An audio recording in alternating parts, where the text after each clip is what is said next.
وسع كرسيه السماوات والأرض ولا يؤوده حفظهما وهو العلي العظيم. وسع كرسيه السماوات والأرض. അള്ളാഹുവിന്റെ കുർസി എന്ന് പറയുന്ന ഒരു പദത്തുണ്ട്. കുർസി എന്ന് പറഞ്ഞാൽ അറബിയിൽ അതിന്റെ അർത്ഥം കസാര എന്നാണ്. അപ്പൊ നമ്മള് ഈ കാണുന്ന കസാര എന്ന് പറഞ്ഞാൽ ഖുർആൻ പറഞ്ഞതാണ് വസിഅ കുർസി. അള്ളാഹുവിന്റെ കുർസ് എന്ന് പറയുന്ന ആ ഒരു ഖൽഖ് അത് വിശാലമായതാണ്. അസ്സമാവാതി വൽ അർദ്. 7 ആകാശങ്ങൾ ഭൂമിക്കും വിശാലമാണ് ആ കുർസി എന്ന് പറയുന്ന അള്ളാഹുവിന്റെ ഖൽഖ്. അപ്പൊ അത് ഏത് രൂപത്തിലുള്ള ഖൽഖാണ്? അള്ളാഹു റസൂലുഹു ആലം. അതിന് മഹാന്മാരായ മുഫസ്സിരീങ്ങൾ ഒരുപാട് വ്യാഖ്യാനങ്ങൾ പറഞ്ഞിട്ടുണ്ട്. അള്ളാഹുവിന്റെ കുർസി എന്ന് പറഞ്ഞാൽ അത് അള്ളാഹുവിന്റെ ഇൽമാണ് എന്ന് പറഞ്ഞ ആളുകളുണ്ട്. അതുപോലെ അള്ളാഹുവിന്റെ അധികാരമാണ് എന്ന് പറഞ്ഞ ആളുകളുണ്ട്. അപ്പൊ അള്ളാഹുവിന്റെ ഇൽമ് ആകാശഭൂമികളെക്കാളും വിശാലമായതാണ്. അള്ളാഹുവിന്റെ അധികാരം ആകാശഭൂമികളെക്കാൾ വിശാലമായതാണ് എന്ന അഭിപ്രായം പറഞ്ഞ ആളുകളുണ്ട്. ഏതായാലും അള്ളാഹുവിന്റെ കുർസ് എന്ന് പറയുന്ന ആ ഖൽഖിന്റെ മുകളിലാണ് അർശുള്ളത്. മഹാന്മാർ പറഞ്ഞിട്ടുണ്ട് 7 ആകാശങ്ങൾ ഭൂമികൾ മുഴുവനും കൊണ്ടുപോയി ആ കുർസിന്റെ മുന്നിൽ വെച്ചാൽ നമ്മുടെ ഈ പള്ളിന്റെ ഉള്ളിൽ, വിശാലമായ ഈ പള്ളിന്റെ ഉള്ളിൽ ഒരു കൊതുക് ചത്തു കിടന്നാൽ ആ കൊതുക് എങ്ങനെ കാണും? അതുപോലെ ആയിരിക്കുന്നതാണ് ഈ ആകാശവും ഭൂമി കുർസിന്റെ മുമ്പിൽ. ഈ കുർസിയെയും ആകാശങ്ങളും ഭൂമികളും മുഴുവനും അർശിന്റെ മുന്നിൽ കൊണ്ടുപോയി വെച്ചാൽ ചെറിയ ഒരു മഞ്ഞ് പോലെ ആകുന്നതാണ്. ഈ വിശാലമായ ആകാശവും ഭൂമിയും കുർസ് കൊണ്ടുപോയിട്ട് അർശിന്റെ മുന്നിൽ വെച്ചാൽ അപ്പൊ എന്താണ് അള്ളാഹുവിന്റെ ലോകം? അള്ളാഹു അല്ലെ, ഇത്തരെല്ലാം കണ്ടുപിടിത്തങ്ങളും ഇത്രയൊക്കെയും ലോകം പുരോഗമിച്ചിട്ട് പോലും അള്ളാഹുവിന്റെ സൃഷ്ടികളിൽ നിന്നിട്ട് 10% സൃഷ്ടികളെ കുറിച്ചുള്ള യഥാർത്ഥമായ ഒരു പഠനം ഇന്ന് നടന്നിട്ടില്ലാണ്ട്. അതാണ് അള്ളാഹുവിന്റെ ഖുദ്റത്തിനെ വിളിച്ചു പറയുന്ന ഏറ്റവും വലിയ സത്യം. അല്ലെ, സുബ്ഹാനല്ലാഹ്. എത്രത്തോളം പറഞ്ഞാൽ 2 ലക്ഷം കോടിയിൽ അധികം ഗാലക്സികൾ ഇന്ന് ലോകത്തിനുണ്ടെന്നാണ്. 2 ലക്ഷം കോടികൾക്ക് അധികമായി ഗാലക്സികൾ. ഓരോ ഗാലക്സികളിൽ 25,000 കോടിയിലധികം നക്ഷത്രങ്ങൾ ഉണ്ടെന്നാണ്. നമുക്കിന്ന് വിളിച്ചു തരുന്ന ഈ സൂര്യൻ അതൊരു നക്ഷത്രമാണ്. ഇതൊക്കെയും അള്ളാഹുവിന്റെ ഈ സൂര്യന്റെ മുന്നിൽ നമ്മുടെ ഭൂമി എന്താണ്? ഭൂമി ഒന്നുമല്ല. സൂര്യൻ എന്ന് പറയുന്ന ആ ഗ്രഹത്തിന്റെ മുന്നിൽ നമ്മുടെ ഈ ഭൂമി അത് ചെറിയ ഒരു കടുകിൽ എത്ര ഉണ്ടാവുന്നതാണ്. അത്തരം വലുതാണ് സൂര്യൻ എന്ന് പറഞ്ഞത്. അങ്ങനെയുള്ള 25,000 കോടിയിലധികം നക്ഷത്രങ്ങൾ ഓരോ ഗാലക്സികളിൽ. സുബ്ഹാനല്ലാഹ്. അങ്ങനെയുള്ള എത്ര 2 ലക്ഷം കോടിയിലധികം.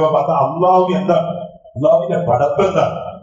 ഈ വിശാലമായ ഇത്രയൊക്കെയും സൃഷ്ടിവെച്ച ഈ പടപ്പ് ഉണ്ടാക്കിയ അള്ളാഹുവിന്റെ മുന്നിൽ ഞങ്ങൾ എന്താണ്?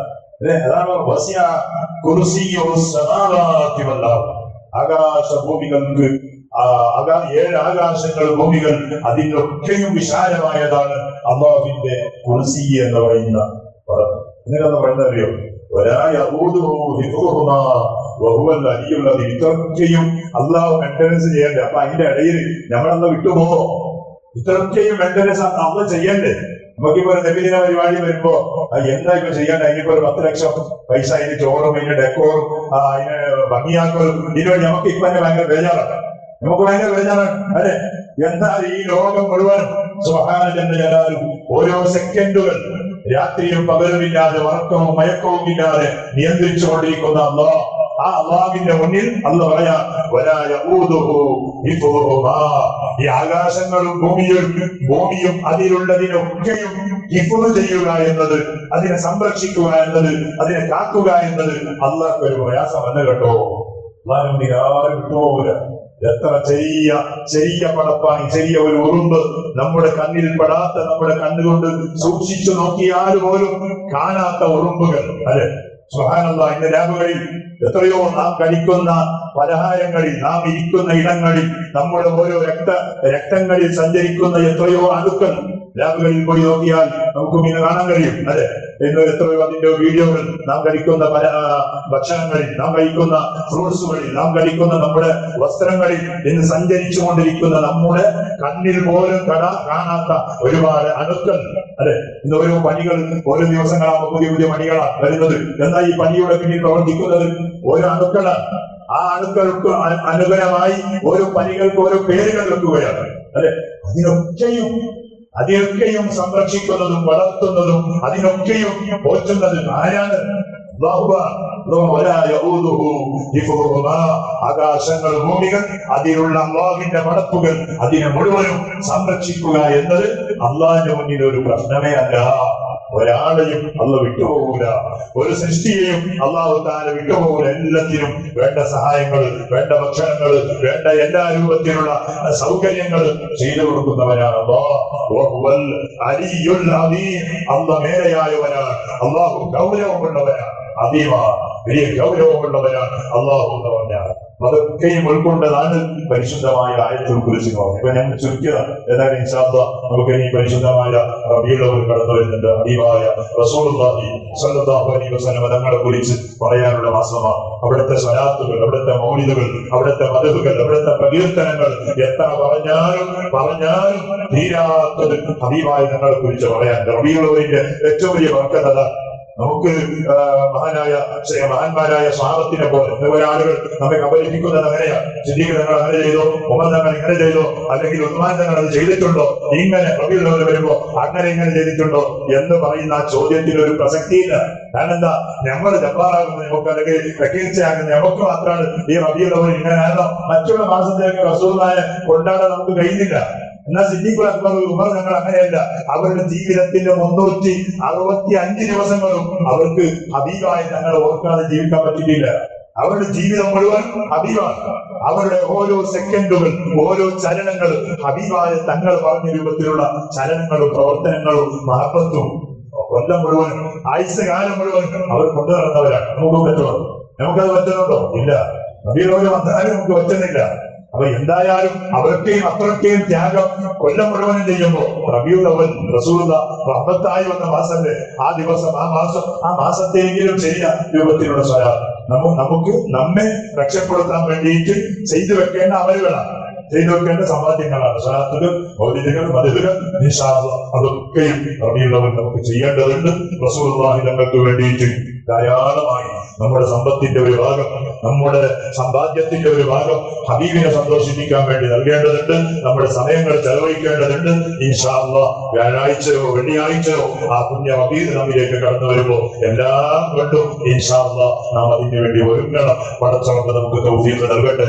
ഹബീബായ റസൂലുള്ളാഹി സ്വല്ലല്ലാഹു അലൈഹി വസല്ലം തങ്ങളെ സ്വലാത്ത് കൊണ്ടും പ്രകീർത്തനങ്ങളെ കൊണ്ടും മദ്ഹുകളെ കൊണ്ടും അവിടുത്തെ സുന്നത്തുകൾ നമ്മുടെ ജീവിതത്തിൽ പ്രാക്ടിക്കലായി ചെയ്തുകൊണ്ടും റസൂലുള്ളാഹി തങ്ങളെ സന്തോഷിപ്പിക്കുന്ന ഒരുപാട് പ്രവർത്തനങ്ങൾ റബീഉൽ അവ്വലിൽ മാത്രമല്ല മരണം വരെ നമ്മുടെ ജീവിതത്തിൽ ആ അമലുകൾ ചെയ്തു കൂട്ടാൻ ഞങ്ങൾക്ക് നീ തൗഫീഖ് നൽകണേ.